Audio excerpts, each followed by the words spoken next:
Bonjour à tous. En principe, le webinaire a démarré. Bonjour Jean-Michel, bonjour Clément. Bonjour, Merci Raphaël. à tous de participer à ce webinaire. Donc l'idée, en fait, c'était de parler de prospection et de relations clients. Ça peut paraître futile dans un moment pareil, mais c'est notre sujet, notre activité, notre expertise. Et on se dit que même dans cette situation, il faut continuer à échanger et se soutenir, d'où l'idée de la table ronde d'aujourd'hui. Donc, on est ensemble pour 45 minutes. Jean-Michel, peux-tu commencer par te présenter et rapidement nous dire quelques mots sur Recom? Oui, bien sûr, avec plaisir. Bonjour à toutes et à tous. Je m'appelle Jean-Michel. Moi, je suis dirigeant d'une société qui s'appelle Recom et qui est une agence de prospection commerciale B2B externalisée. Donc la prospection, c'est notre sujet unique et préféré. Notre activité consiste à mener des campagnes de prospection pour le compte de nos clients. Donc, des campagnes qui sont très majoritairement des campagnes multicanales et des campagnes de prise de rendez-vous. C'est-à-dire notre intervention va jusqu'à prendre des rendez-vous commerciaux qualifiés et ensuite on passe la main. Voilà, on est une vingtaine, on existe depuis 7 ans maintenant et donc on intervient uniquement sur le sujet de la prospection commerciale, mais sur des tas de secteurs d'activité différents. Voilà. Et on a une période en ce moment un peu agitée comme tout le monde. Effectivement, ok, merci. À toi, Clément, du coup, peux-tu nous dire quelques mots sur toi et puis sur Rocket for Sale? Oui, tout à fait. Donc, je suis fondateur de Rocket for Sales. Rocket for Sales, c'est quoi? Donc, on est des agents de commerciaux. Donc, on inverse le recrutement. L'objectif, c'est d'aider les commerciaux à bâtir une stratégie de carrière et trouver la bonne société. Donc, c'est ça notre positionnement. Et pourquoi on est là aujourd'hui, au final, c'est que chez nous, on est tous des anciens de la vente. Très orienté software et on se focalise sur les sales, on les rencontre tous les jours et on sait également ce qui se passe un peu sur le marché aujourd'hui parce qu'on les suit dans le temps et on voit bien que ça bouleverse un peu la tendance en ce moment. Effectivement, effectivement. Merci en tout cas à tous les deux de participer à cette table ronde, à cet échange. Pour ma part, je suis directrice commerciale de Trustfolio. C'est une solution qui permet de collecter simplement et rapidement via une plateforme web le retour d'expérience de vos clients. Donc l'idée de fond étant de pouvoir optimiser son bouche à oreille, que ce soit pour le référencement web, puisqu'on parle de vous autour de vous et donc on vous rend plus visible, ou en support commercial pour rassurer vos prospects sur votre savoir-faire. Voilà les trois intervenants que vous avez en face de vous. Donc, on va aborder le premier sujet que nous avons identifié suite aux questions préalables, à savoir comment conserver le lien avec les clients durant une telle période. Donc, Jean-Michel, Clément, lequel de vous veut commencer? D'accord, vas-y, Clément. Ouais, en fait, effectivement, là, depuis une semaine et demie, je pense qu'on commence à voir différentes phases. Il y a eu la phase de la, on va dire plutôt la semaine dernière, où en gros, c'était plutôt prendre gentiment contact avec les clients existants, les partenaires, les sales qu'on accompagne. Et surtout, je pense, un des points importants, c'est montrer de la compassion envers tout le monde, tout simplement parce que, en fait, tout le monde était un peu bouleversé par le sujet. Cette semaine, on commence à voir des choses plutôt arriver où on prend plus régulièrement le tempo chez les clients. Pour savoir comment on peut prévoir un petit peu la suite. Ça peut être également l'occasion de fixer des next steps sur des présentations, des nouvelles features, etc. Où là, on peut permettre de cranter des nouvelles étapes, mais sans être réellement pushy et dans la compassion. Mais on voit clairement que, et je pense que Jean-Michel t'en parlera, sur des évolutions depuis une semaine et demie sur la relation qu'on est en train de tisser avec ses clients. Ouais, alors effectivement, de la même façon, moi j'ai constaté aussi ces phases différentes. Pour tout vous dire, nous par rapport à nos clients, ce qu'on a fait au moment où les premières annonces sont arrivées, celles qui viennent vraiment évidemment perturber fortement la vie en général et la vie de nos boîtes. Moi j'avais d'abord préparé un mail pour expliquer à tous mes clients qu'on s'était organisé en télétravail, de travail à distance et qu'on pouvait assurer globalement la continuité de l'activité. Et j'ai pas eu le temps d'envoyer le mail le vendredi après l'annonce d'Emmanuel Macron que en gros dans le week-end on est passé déjà à la phase d'après et mon mail de départ qui se voulait rassurant avec mes clients est en fait parti en mode bah voilà, on est face à une situation qui est assez inédite. Nous on fait de la prospection pour nos clients, donc on a à ce moment-là on a 72 campagnes de prospection différentes pour 72 clients différents dans 72 secteurs d'activité différents qui sont en cours. Et j'envoie un mail à tout le monde en disant « Qu'est-ce que vous voulez faire ?» Donc la première chose, en fait, c'est de montrer de la compréhension. J'aurais pu ne rien dire et puis m'arrêter là et appliquer mon contrat bêtement en disant « Moi, je me suis organisé pour continuer. » Non, je prends cette initiative parce que je me dis de toute façon, il faut aborder le sujet. Et là, en fait, j'ai proposé 3 choses à mes clients. J'ai dit on change rien et ok, on s'est organisé et vous pensez que c'est bon et on continue à prospecter. 2, on utilise ce temps différemment en disant on va plutôt peut-être s'adresser à nos clients, à essayer de faire de la proximité, de la satisfaction, de la rétention client, des choses comme ça. Donc on utilise différemment ou alors de la qualification pour plus tard en mettant en pause peut-être des actions très pushy et en préparant la suite. Ou alors possibilité 3, on suspend. On arrête tout, on fait plus rien et puis on va voir ce qui se passe après. Voilà. Donc ça, moi, ça a été la première chose à faire. Soyons clairs, ce qui s'est passé, 80% des clients ont suspendu. Un peu par réflexe en disant d'abord je m'inquiète, donc moi j'aurais fait la même chose, hein. Je m'inquiète, donc je suspends, puis je réfléchis après. Et après c'est au fur et à mesure effectivement, comme disait Clément, de la semaine qui est arrivée qu'on a eu des échanges assez différents. Et là on va peut-être y revenir, mais il y en a qui ont suspendu et confirmé leur suspension. Il y en a qui ont d'abord suspendu, puis après ils ont dit non mais en fait il y a des choses à faire et qui ont finalement fait. Il y en a qui ont simplement adapté. Il y en a qui ont testé et qui ont voulu continuer et qui au bout d'une journée ont arrêté parce qu'ils se sont aperçus que c'était pas bon. Et en fait ça dépendait de plusieurs critères. Il y en a qui peuvent continuer, il y en a qui peuvent pas continuer. Et au final on est à 85% des campagnes qui sont suspendues et les 15% qui restent ont toutes été modifiées. Il y en a très très peu qui restent comme avant. Voilà. Ouais, et puis je pense que ça dépend aussi beaucoup de l'industrie que l'on target. Je pense que en fonction de on a des clients tels que Doctolib, on sait qu'en ce moment c'est plein feu parce que c'est pour aider les médecins à pouvoir être encore plus productifs. Donc du coup c'est aussi propre à chacun. Enfin, je pense que tu dois le voir aussi, Jean-Michel, en fonction des différentes industries que tu cibles. Nous, pour l'industrie du software, on va dire que c'est un peu plus en ralenti, sauf si c'est lié au médical, comme Doctolib. Ouais, alors moi, dans ce que j'ai constaté, globalement, ça a été ça. Ça a été la priorité numéro 1, c'est les clients actuels. Avant de se poser la question de prospecter, c'est les clients actuels. Comment on fait avec les clients actuels et donc peut-être mettre en place des choses. Je vous dirai ce qu'on a fait nous. Dans un deuxième temps, c'est réfléchir à la suite. On a du temps pour préparer d'éventuelles actions futures. Et la troisième chose, c'est adapter ce qu'on fait aux circonstances. Et effectivement, par rapport à ce que tu dis, Clément, les relations avec le client ou la prospection, c'est-à-dire soit les clients actuels, soit les prospects, il y a vraiment 2 critères qui rentrent en ligne de compte pour moi, qui sont vraiment importants parce qu'on a constaté sur nos clients. Le premier, c'est ça dépend énormément des cibles. Aujourd'hui, il y a des cibles qui sont injoignables, intouchables. Il faut même pas essayer de les embêter parce que ce serait hyper mal perçu.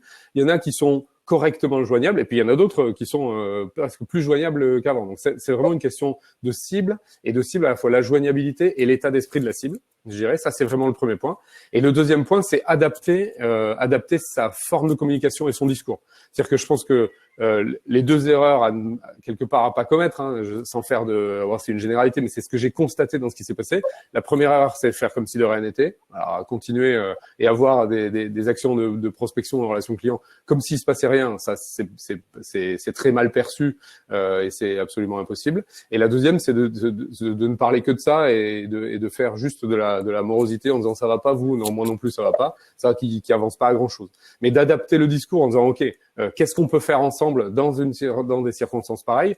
Là, pour le coup, il y a eu quelques exemples intéressants de nos campagnes qui ont réussi à adapter les canaux de communication, la teneur des messages en fonction de leur cible. En fait, je pense que, enfin, en tout cas, nous, c'est le retour qu'on peut voir. On est dans une phase où, en fait, les gens, que ce soit nous, quand on veut garder le contact avec nos clients ou les clients entre eux, on est dans une grosse phase de bienveillance les uns vis-à-vis des autres, puisqu'on est tous confrontés quelque part un peu à la même galère. Et du coup, c'est vrai que c'est aussi un bon moment, peut-être juste de prendre des nouvelles. J'ai une question sur comment garder le contact avec les clients avec bienveillance sans donner l'impression de vouloir commercer. En fait, il suffit juste de demander ne serait-ce que comment ça va, comment se passe votre business en ce moment, est-ce que vous êtes impacté, pas trop impacté, qu'est-ce qu'on peut faire pour vous aider, vous soutenir. Et on se rend compte que le fait d'être bienveillant comme ça et de faire preuve d'empathie, c'est un super retour. Et nous, on le voit notamment sur le nombre de recommandations qui sont faites en ce moment. C'est assez impressionnant puisque on arrive à avoir énormément de recommandations sur les pages de nos clients puisque les gens sont vraiment dans cet état d'esprit-là. Donc je pense qu'en fait, rester simple et juste honnête sur oui, la situation est compliquée. Il est probable que ça va pas s'arranger parce qu'il faut pas, comme disait Jean-Michel, se voiler la face en disant oui, mais demain ça ira mieux.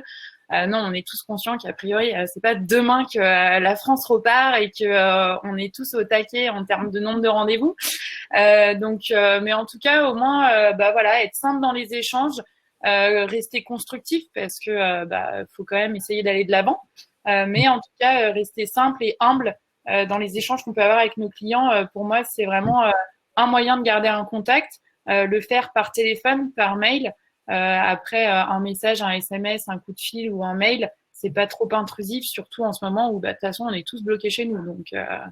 Donc voilà. Et puis pour rebondir sur ce que tu viens de dire, Raphaël, je pense que ce qui est important, c'est, tu l'as un peu évoqué, c'est de prendre connaissance de ce qui se passe en interne chez le client et de savoir ce que le décideur qu'on a au téléphone, c'est de savoir comment ça se passe dans ses équipes, comment ils le vivent, etc. Et comment ils s'adaptent dessus. Donc vraiment d'aller vraiment dans la compassion vis-à-vis de son client qui est lui aussi bouleversé. Effectivement. Jean-Michel, sur la partie garder le lien avec les clients, tu vois quelque chose à rajouter? Alors, pour vous donner quelques exemples de choses qui se font, il y a eu essentiellement adapter son offre et prendre contact avec ses clients pour adapter son offre. Moi, c'est ce que j'ai fait en disant il y a trois possibilités. Voilà l'offre, soit on maintient, soit on modifie, soit on suspend. C'était déjà pour moi la première des choses à faire, même si vous doutez bien qu'avec 80% de suspension, évidemment l'impact il est direct, mais je pense qu'il y avait rien d'autre à faire que ça. Et il y a plusieurs de nos clients qui ont des campagnes en cours qui ont eu cette démarche-là aussi d'adapter leur offre en disant d'habitude on vous propose, on vous propose 3 choses différentes. Là on se propose de se concentrer sur une qui est la seule qu'on peut faire en ce moment ou qu'on va adapter aux circonstances, à donner plus de services ou voilà. Donc adapter vraiment l'offre, c'est la première chose à faire. Nous on en a aussi profité pour faire une enquête de satisfaction de nos clients. Donc on avait un projet, on était en train d'y réfléchir. Bon, très bien. Donc on a un peu poussé le truc et on s'est mis en disant est-ce que vous auriez pas du coup 5 minutes, un peu plus que d'habitude, pour répondre à une enquête et toujours en essayant d'être constructif en disant de toute façon ça servira pour après, ça servira pour le futur. Mais du coup on a poussé une enquête satisfaction client et puis on a relancé une séquence de relance auprès de nos clients de recommandations sur Trustfolio parce que c'est à ce moment-là aussi que on prend un peu de temps pour dire on construit tous ces argumentaires pour la suite et donc on les sollicite pour ça. Donc on a sollicité nos clients différemment en laissant le plus de souplesse possible et en essayant effectivement d'être le plus adapté aux circonstances possibles. Voilà. Après sur nos clients, alors ce qu'ils ont fait à nous pour donner des exemples, il y a vraiment eu des adaptations qui ont été intéressantes. On a par exemple des campagnes pour lesquelles, en termes de prospection pure, on va utiliser les canaux classiques. On utilise le téléphone, le mail, LinkedIn.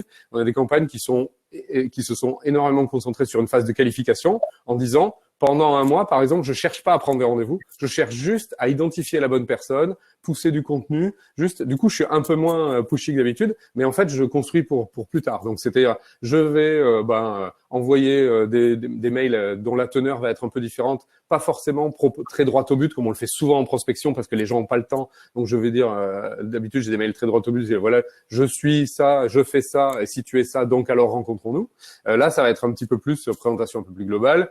Je pousse un peu de contenu. Alors, et vous êtes qui, vous faites quoi? Et on va potentiellement qualifier de façon plus intéressante avec des informations supplémentaires sur les prospects, avec des numéros de téléphone portable, parce que c'est bête et méchant, mais évidemment, on s'échange beaucoup plus les numéros de téléphone portable en ce moment. Donc, on passe plutôt dans une phase de qualification en étant très assumé, en disant on va pas essayer de caler des rendez-vous tout de suite, parce que de toute façon, c'est pas la bonne méthode. Voilà, il y a des campagnes qui ont adapté le canal en disant on utilise LinkedIn, par exemple. Donc, on a des campagnes qui sont passées en 100% LinkedIn. C'est-à-dire qu'au lieu de faire du mail, du téléphone, de LinkedIn pour caler des rendez-vous, on passe que par LinkedIn. Mais là, on va faire différemment. On va essayer d'interagir via LinkedIn avec des gens qui étaient déjà dans une base de prospection qui avait été plutôt axée par mail et téléphone. Et de dire, pendant cette période-là, on va plutôt essayer de faire des demandes de mise en relation personnalisées. Là aussi, peut-être pousser du contenu, essayer d'inviter en disant, tiens, on a eu telle réflexion. Voilà, de faire des choses peut-être un peu plus qualitative, où on a un peu plus de temps aussi. C'est comme ça, c'est malheureux, mais en termes de prospection, vous savez comment c'est, hein, souvent. Il faut être très précis et très droit au but parce qu'on part du principe que nos interlocuteurs n'ont pas de temps. Or là, c'est un peu l'inverse. Donc là, pour le coup, on est un peu moins dans le résultat immédiat et on est un peu plus dans quelque chose où on va construire. Et donc, en fait, on qualifie, on heurteur pour la suite. Voilà. Et puis après, des choses beaucoup plus, terre à terre. On a une campagne pour un client qui cible des kinés. Les kinés sont des gens qui sont hyper sollicités toute la journée et donc on travaille avec eux en horaire décalé, on les appelle le soir. C'est-à-dire quand ils ont fini, que leurs patients sont partis, on les appelle de 18h à 21h. Okay. Et ben là, on peut les appeler dans la journée. Malheureusement, eux, ils ont plus d'activité. Il n'empêche, ce sont des gens qui sont, si encore une fois on y met les formes et on adapte le discours et on fait preuve un peu d'empathie et de bienveillance, pour le coup, qui ont du temps, qui discutent et pour le coup, ça devient beaucoup plus qualitatif. On fait des échanges qui sont beaucoup plus riches. Voilà.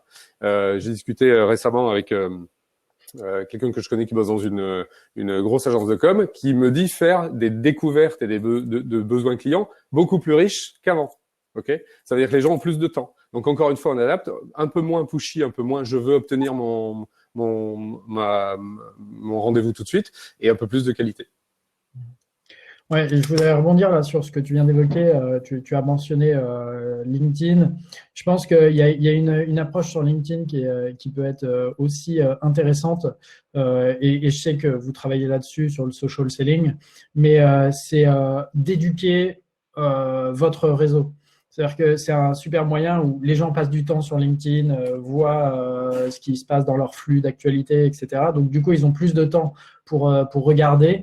Je pense que c'est intéressant de publier du contenu à objectif d'éduquer le client. Par contre, j'ai vu quelques petites erreurs sur LinkedIn passer parce que effectivement, je passe pas mal de temps dessus. Toutes les offres que j'ai vu passer ou un mois gratuit pour mon offre, etc.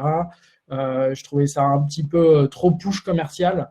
Et je pense qu'il y en a beaucoup qui le voient et on le voit notamment par rapport à l'engagement qu'il y a derrière, c'est-à-dire les likes, etc. On voit que ça génère pas forcément d'engagement, mais plutôt d'éducation sur le marché, de compréhension de comment le marché évolue, etc.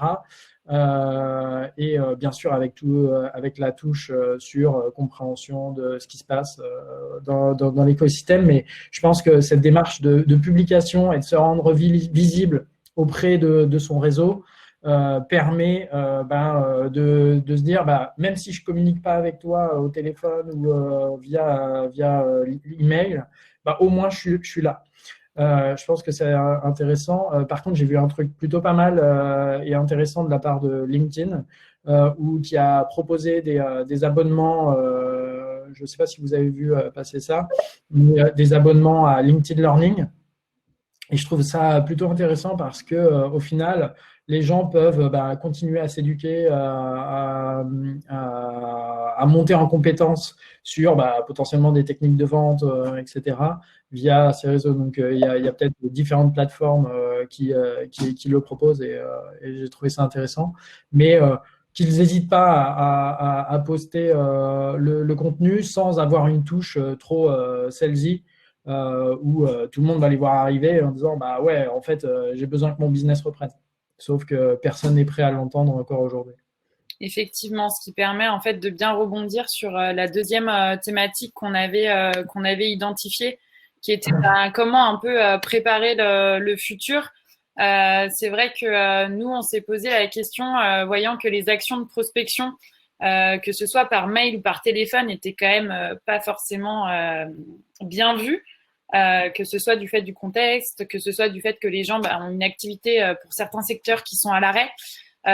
Du coup, on s'est dit, ok, comment occuper, alors en l'occurrence mes journées, parce que je suis plus sur la partie commerciale que mes deux autres associés, qui eux ont largement de quoi faire sur d'autres sujets. Mais du coup, effectivement, la question a été posée, et puis on a intégré aussi deux personnes pendant cette période qui sont sur la partie prospection. Donc, c'était quand même compliqué de leur dire, bon, en fait, voilà, il n'y a pas grand-chose à faire, on ne sait pas quoi vous faire faire, désolé. Donc en fait, on a vraiment réorienté notre approche en disant, ok, on peut pas aller dans le dur. Et il y a une personne qui posait cette question, comment je fais pour avoir des rendez-vous dans le dur en ce moment? Clairement, ça serait très mal perçu. Et Jean-Michel, tu me diras ce que t'en penses, Clément, pareil. Mais on sait que c'est pas hyper bien perçu d'appeler dans le dur en ce moment, sauf si on est sûr que le secteur d'activité qu'on attaque est blindé d'activité et continue de fonctionner. Mais sinon, il vaut mieux pour l'instant peut-être requalifier son ICP. Donc son ICP, c'est son client idéal pour être sûr que quand on va relancer les premières actions et que le marché sera plus à l'écoute de ces actions-là, on puisse tabler sur des gens qu'on va intéresser et qui vont avoir le pouvoir d'achat de prendre nos solutions. Je ne sais pas ce que vous en pensez, les garçons, mais en tout cas...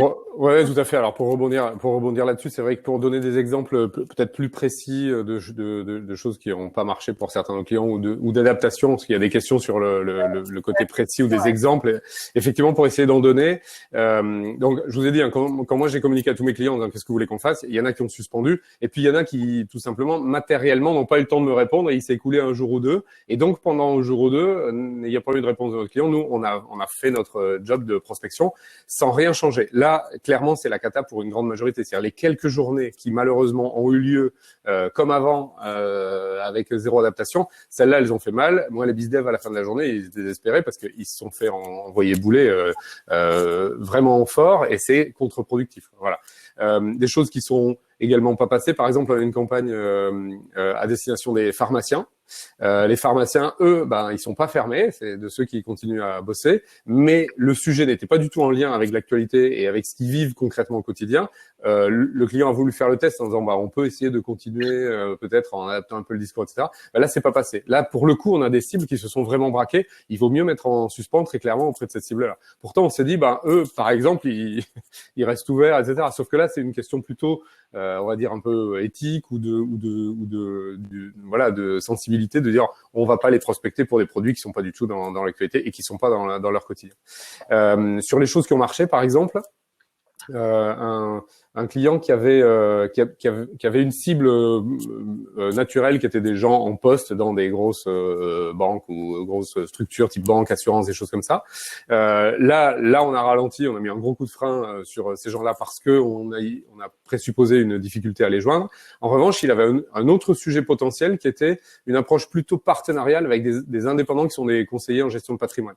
Okay. Donc là, en fait, on a hyper rapidement changé les modalités de la campagne et on a adapté en fait cible et discours à une nouvelle cible qui était ces indépendants-là, qui pour le coup restent tout à fait normalement joignables parce que ce sont des indépendants, qu'on a leur numéro de téléphone, ça bascule sur leur portable, on a les mails et on les trouve sur LinkedIn facilement. Donc, la joignabilité de cette cible-là, aucun problème. Et sur une approche plutôt partenariale, c'est-à-dire, encore une fois, pas je veux obtenir quelque chose tout de suite et je veux venir te voir en rendez-vous demain pour te vendre quelque chose après-demain. Donc là, voilà. Donc là, on a pu adapter parce qu'il avait la possibilité d'adapter de cette façon-là.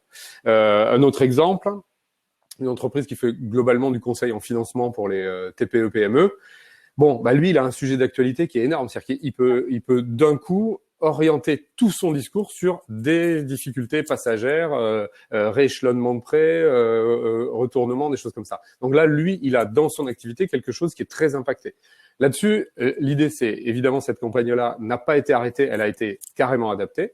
Elle a été adaptée sur les canaux utilisés, puisque traditionnellement le téléphone, on va dire classique sur les numéros fixes, bah il marche moins bien. Donc on a fait beaucoup plus LinkedIn beaucoup, mail et portable, et avec une approche aussi très compréhensive sur la situation, puisqu'on s'adresse à des gens en présupposant qu'ils ont des difficultés et que les plus intéressés sont ceux qui ont les plus grosses difficultés les plus vite.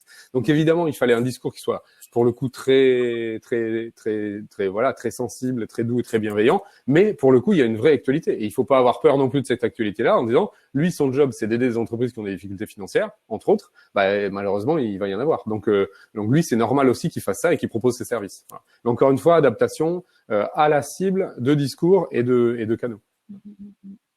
Ouais, et puis sur ce point-là, je pense que c'est un super moment pour faire un gros travail de fond aussi. Je pense que là, et je pense qu'on a discuté, Raphaël, mais le travail de fond en ce moment, c'est alors tout dépend de la cible. Hein. Si vous êtes sur des typologies de vente très transactionnelles, etc., où il n'y a pas de multiplication de décideurs. Bon, bah là, ça peut être aussi travailler sur découvrir des nouvelles listes de comptes, nouvelles listes de prospects, etc.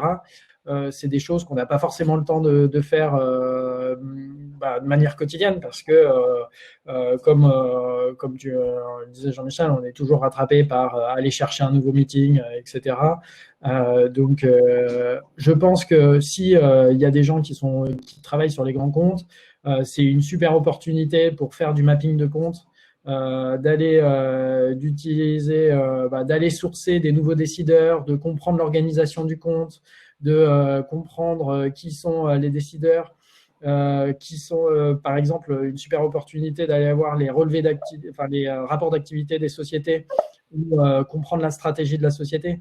Donc ça, c'est que des moments où on va pouvoir vraiment faire ça parce qu'au quotidien on a du mal à le faire faute de temps.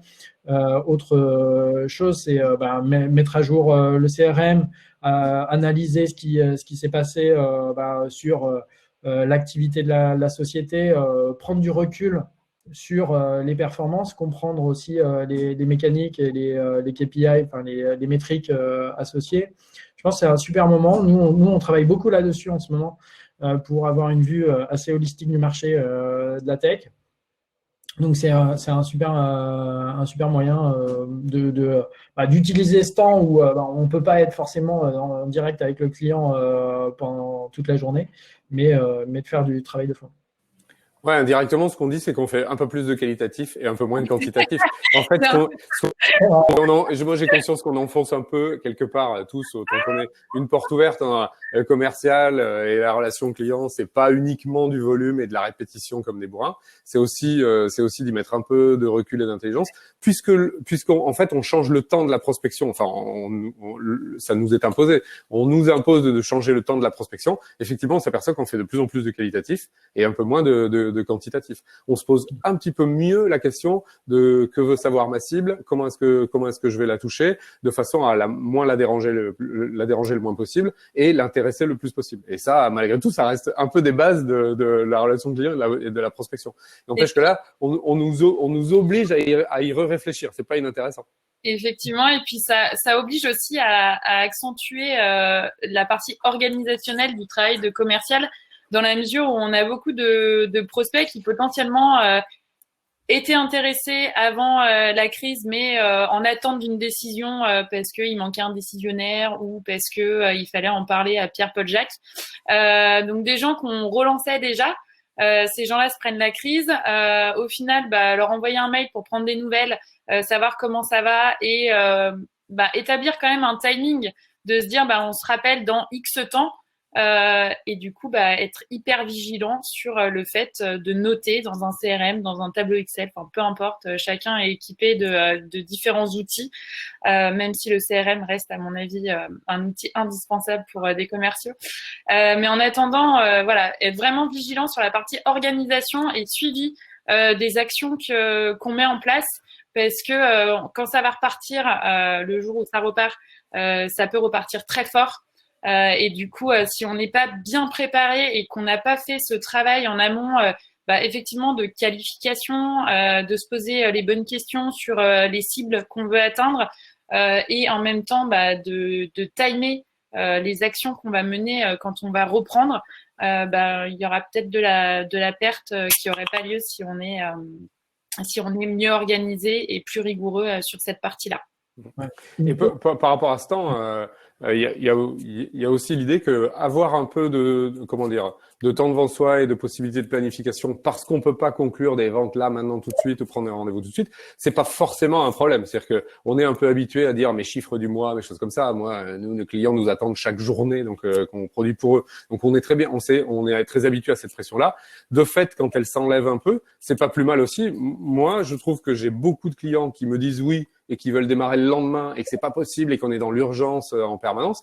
Là, j'ai un client aujourd'hui qui m'a dit OK pour le 1er septembre.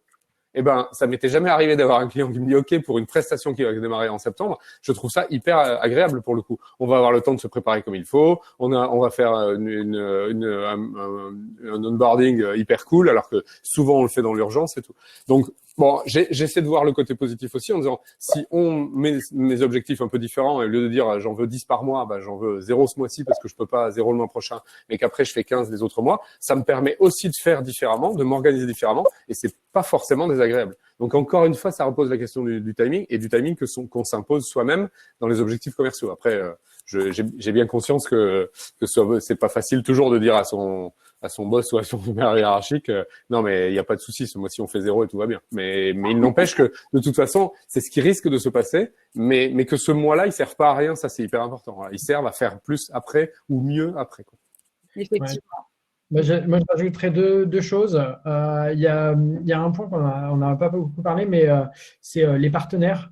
Quand on a, je pense, pas mal de partenaires dans son écosystème, etc., je pense que c'est un très, très bon moyen de reprendre contact, prendre du temps avec son partenaire. De toute façon, ils ont du temps également, ils sont dans la même situation que nous.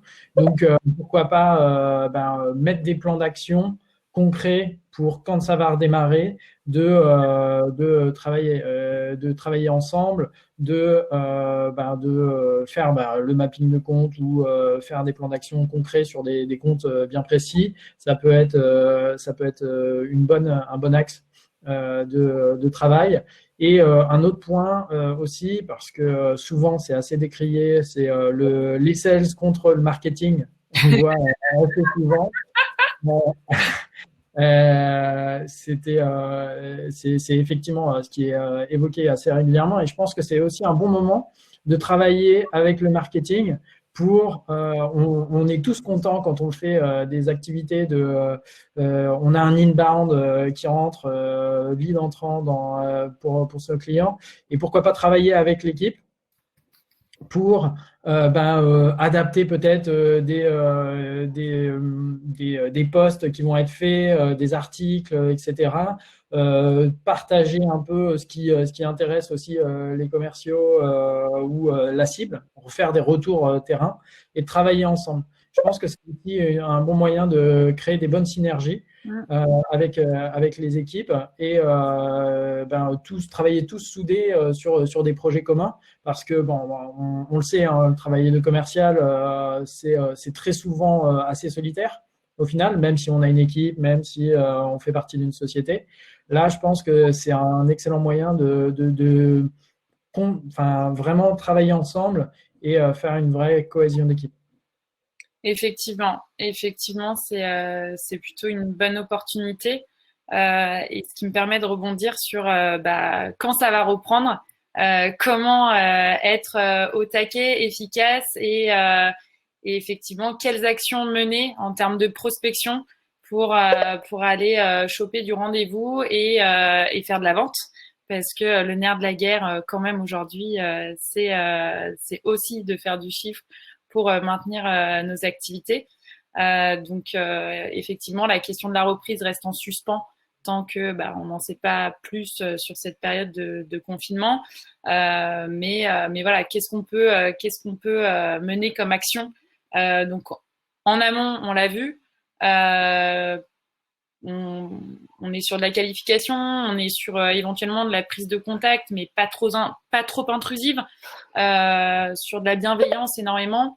Et maintenant, quand ça va reprendre, qu'est-ce qu'on va pouvoir mettre en place pour être hyper percutant au démarrage? Moi, je pense qu'il faut surtout s'y préparer, même si on ne sait pas quand est-ce que ça va arriver. D'abord, on espère qu'il y aura évidemment une reprise. Le risque, bien sûr, c'est qu'il y ait une reprise qui soit excessive dans l'autre sens. C'est-à-dire que on est un creux très creux et puis on est derrière un haut très haut, et qu'on ne soit pas suffisamment organisé pour assumer ce haut très haut. Ce qui risque d'arriver, c'est potentiellement ça, ce qui serait quand même dommage. Donc c'est évidemment beaucoup se préparer. Là aussi, j'ai conscience que j'enfonce une porte ouverte, mais c'est maintenant en fait qu'il faut se préparer. C'est se discipliner maintenant pour pas laisser filer une journée en disant bon aujourd'hui c'est un peu mou, il se passe rien, et en fait vraiment bosser pour dire comment je fais si tous mes prospects me disent oui en même temps, est-ce que je suis capable de les accueillir en même temps, de signer, etc. Et d'anticiper le plus possible. Et anticiper le plus possible, c'est ce que disait Clément tout à l'heure sur les ventes complexes, le mapping, préparer les argumentaires, préparer des propositions, bien tout mettre dans un CRM de façon le plus rigoureux possible, le plus partagé possible dans une équipe, de façon à ce qu'après ça puisse être le plus fluide possible. Parce qu'effectivement, s'il y a un pic d'activité peut-être, j'en sais rien, en juin ou en septembre, qui risque d'arriver, enfin que j'espère. Voilà, on va être optimiste. Il faudrait pas rater aussi le pic. Après, il peut y avoir aussi l'effet induit, c'est que à un moment, nous on le voit ça pour le coup tous les ans en situation normale.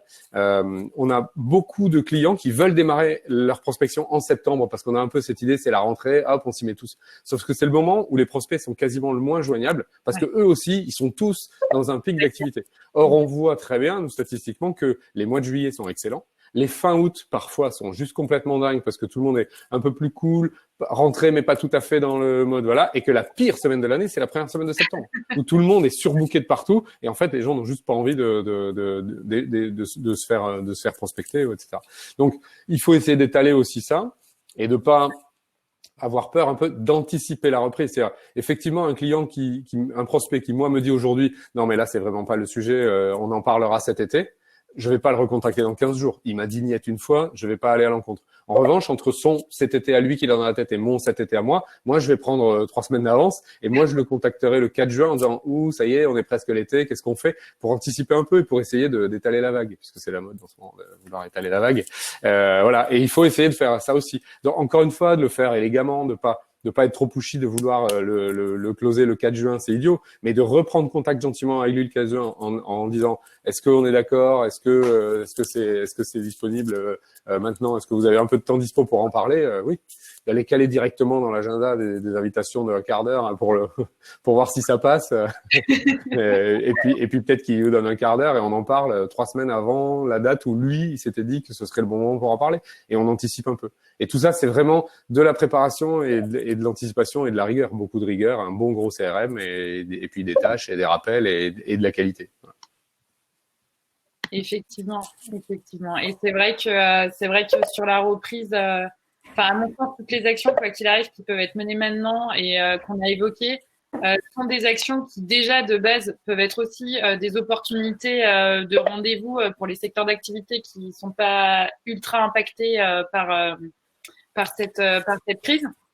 Après, on passe pas à côté des opportunités sans pour autant être opportuniste, mais si une opportunité se présente d'ores et déjà, on la prend et tout ce travail de préparation sera forcément bénéfique au moment de la reprise et évitera qu'on subisse complètement un pic potentiellement d'activité comme t'évoquais Jean-Michel et qu'on soit mieux préparé pour répondre aux sollicitations de nos prospects.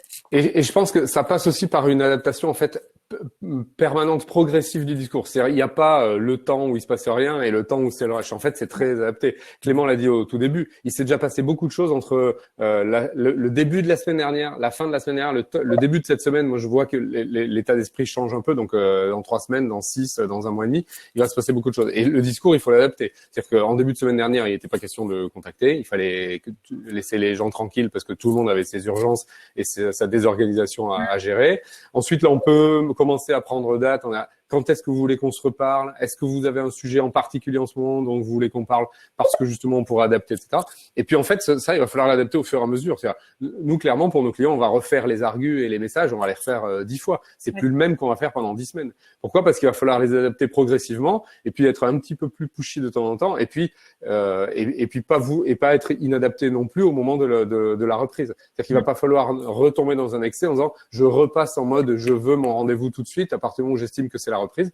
Il faut aussi tirer quelques leçons et puis laisser un peu le temps. Et donc, je pense que l'adaptation du discours, elle va être très progressive. Elle va pas être discours de crise, discours de c'est revenu à la normale.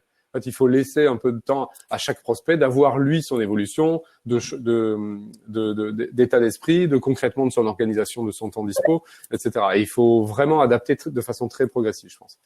Les canaux, les cibles et les discours. Hein. Nous, c'est ce qu'on va faire je parlais des différents canaux sur LinkedIn, le téléphone, etc. On peut se permettre d'appeler quelqu'un sur son portable en ce moment. Début septembre, on pourra plus. On se fera envoyer balader si on appelle sur les portables pour certains. Donc, il faudra tout adapter en fonction des circonstances. Ouais. Et puis d'où profiter du moment pour faire ce graduel, préparer un peu ces messages, cette tonalité, la priorisation et de faire un peu du scoring de son portfolio pour être beaucoup plus pertinent et plus percutant et pas forcément travailler là où il n'y a pas forcément de business. Vous voyez d'autres choses à énoncer sur le sujet, des anecdotes, un retour d'expérience? J'essayais de regarder un peu les questions en même temps, mais il y en a vraiment beaucoup. C'est un peu compliqué. Honnêtement, il y a le sujet du CRM. On en parle pas aujourd'hui. Hein, c'est pas possible. On pourrait faire une journée à part entière là-dessus. Donc moi, je n'ai pas de CRM à conseiller du tout. Je sais pas s'il y a des questions récurrentes auxquelles on n'a pas du tout. Il y a des sujets auxquels on n'a pas du tout qu'on n'a pas abordé. Non, normalement non. Outre des sujets qui effectivement ne faisaient pas forcément partie de la thématique qu'on avait. Ouais. En gros, ce qu'on peut retenir pour récapituler tout ce qu'on a dit, c'est que il y a un vrai besoin quand même de garder le lien avec nos clients. Pour 2 raisons. La première, c'est que la période est compliquée pour tout le monde, donc faire preuve de bienveillance, c'est une très bonne chose. Ça permet aussi de fidéliser ses clients. Et un client fidèle, malgré tout, c'est un client qui, au moment de la reprise, sera aussi là pour soutenir les partenaires. Pour tout ce qui est de comment utiliser son temps de prospection actuel, aller faire du phoning maintenant sur des fixes, je pense qu'on a bien compris que c'était peut-être pas forcément l'idéal. En revanche, se poser les bonnes questions sur qui est vraiment ma cible, qui a tendance à répondre positivement sur nos sollicitations et qui, entre guillemets, quelle taille d'entreprise, quel secteur d'activité est plus sensible sur les thématiques que je propose et a le plus de pouvoir d'achat sur ces thématiques-là. Ça, c'est vraiment intéressant à mettre en place. Garder le lien avec les prospects qu'on avait dans le pipe, parce que même si on va pas vouloir leur vendre tout de suite ce qu'on a à vendre, en attendant de savoir s'ils vont bien et si leur secteur d'activité a impacté, ça permet quand même de se donner une directive. Et ensuite, avoir un vrai cadre commercial pour pouvoir bien redémarrer quand ça va repartir. Et sur la reprise, justement, essayer d'être le plus organisé possible pour éviter de subir soit une énorme vague, une déferlante d'acceptation de rendez-vous et de vente qu'on n'aurait pas la capacité forcément d'absorber. Donc en échelonnant, effectivement, comme disait Jean-Michel tout à l'heure, il m'a dit de rappeler à telle période. je me le note sur 3, 4, 5 jours plus tard en fonction de la période sur laquelle il m'a demandé de rappeler. Si c'est à 6 mois, effectivement, se le noter 2 mois avant, c'est pas dramatique. Si c'est à 3 semaines, se dire je l'appelle quand même en début de semaine pour une fin de semaine, ça a du sens pour voir si la personne sera vraiment à l'écoute à ce moment-là. Donc après je pense qu'il faut aussi faire preuve de bon sens. Il y a des secteurs d'activité qui sont ultra impactés, il y en a d'autres qui le sont moins. Ne pas faire les vendeurs de base à être ultra pushing en mode de toutes les façons je veux mon rendez-vous, je veux vendre mon produit. C'est pas forcément ce que les gens sont prêts à entendre en ce moment à mon avis. Donc prendre cette réalité vraiment en conscience et mener des actions en fait, comme disaient Jean-Michel et Clément, des actions où on va aller chercher de la qualité, ce qu'on prend pas forcément le temps de faire quand on est pris par le quotidien, mais vraiment se recentrer sur cette qualité-là, qui soit dans le ciblage, dans le discours et dans la manière d'aborder les liens avec les gens. Ok. Voilà, je sais pas si j'ai oublié des choses essentielles. Ouais, très bien. Il y a une question, il y a juste une question qui est intéressante, la dernière, Sylvie, qui dit: est-ce que vous pouvez donner un exemple de discours auprès de votre client en vue de la situation actuelle? Si on veut s'amuser à ce jeu-là, ça peut être marrant de dire qu'est-ce qu'on dit nous dans nos business à nos clients en vue de la situation actuelle. Alors, je m'amuse à le faire. Si on applique à peu près ce qu'on a dit jusqu'ici, on dit en gros en quoi je peux vous être utile. C'est-à-dire, qu'est-ce que je peux faire? Moi, mon sujet, c'est la prospection. Nous, on sait rien faire d'autre, on propose rien d'autre. On dit, OK, en termes de prospection, qu'est-ce qu'on peut faire? On peut faire des choses inhabituelles comme de la relation avec vos clients. Exceptionnellement, c'est parce que la priorité, la première, c'est la rétention client, garder ses clients. Donc, on peut adapter notre façon de faire à ça. Ensuite, on peut faire préparer l'avenir, préparer une campagne future, préparer des argus, préparer des fichiers, qualifier des personas, etc. Et puis, on peut aussi adapter les canaux, les cibles. Posez-vous la question: quelle est votre cible? Dites-moi si elle est disponible, si elle est joignable, si vous pensez que vous pouvez dire quelque chose qui soit intéressant aussi. Bref, essayez de lui dire comment est-ce que je peux, moi, adapter ce que je propose, mon produit, mon service, à ce que vous faites en ce moment. Et honnêtement, et en rester là, et pas vouloir absolument que ça rentre dans la case, mais dire, moi, si je dis ça à mon client, il a le droit, et à 80% ils l'ont fait, de dire, je fais rien. Voilà. Et les 20% qui restent, de leur avoir proposé quelque chose. Et en revanche, il y a un truc qui est important, c'est que quand moi, j'ai tenu ce discours à mes clients, ils ont tous dit merci. Vraiment. Bon, je suis content qu'ils aient dit merci et qu'ils aient arrêté la presta, mais c'est la vérité. Et je pense que c'était la seule chose à faire. Ils ont tous dit merci de le proposer, et effectivement 80% arrêté, et ça va repartir graduellement, différemment, sur des sujets différents, etc. Parce que la seule chose que j'ai fait, c'est de proposer de m'adapter à leur situation actuelle parce qu'elle est exceptionnelle. Ouais. Effectivement. Écoutez, le timing est écoulé, la cloche a sonné. En tout cas, on va respecter le timing. Merci à tous. Merci Jean-Michel, merci Clément pour la participation à ce webinaire. Merci à tous pour vos questions. On espère que ça vous a plu. Le replay du webinaire sera disponible dans la foulée de la fin du webinaire. Si jamais il y a d'autres questions, vous trouverez aussi dans le mail que vous recevrez toutes nos coordonnées. Donc n'hésitez pas à vous rapprocher de nous s'il y a des sujets sur lesquels vous voulez creuser. En attendant, bonne soirée à tous. Restez bien chez vous, prenez soin de vous, prenez soin des autres et puis au plaisir. Merci beaucoup. À bientôt, bonne soirée. Merci, au revoir. Bye bye.